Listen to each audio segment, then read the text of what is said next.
Kaya nung makita ko to, talagang naramdaman ko na sa kalooban ko. Sabi ko, ito na yun. Matagal ko nang hinahanap. Kaya nung time na nandun ako sa Saudi, every time, araw-araw, nakakasawa yung trabaho, lalo ako nang gigigil. Kaya nag-start ako guys, nakikinig lang, kagaya nyo, sa mga first-timer natin dito, sa mga bagong franchising natin. Huwag kayong mag-alala, dyan ako galing.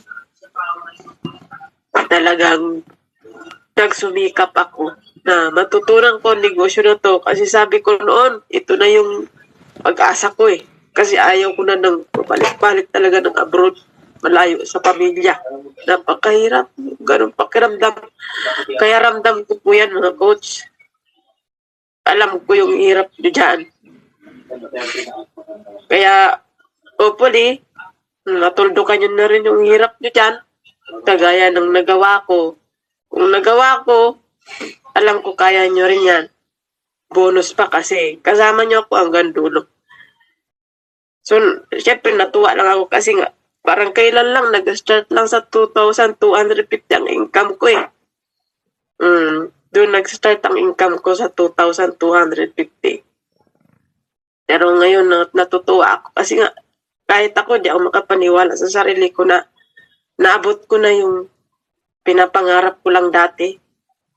Diba? So, ipapakita ko sa inyo guys, no?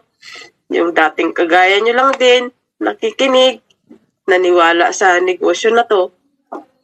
Ito yung binigay sa akin. Ito guys, yung ginawa sa akin ng negosyo na to. Kaya naiiyak ako kasi nga, unti-unti ko na rin nakukuha.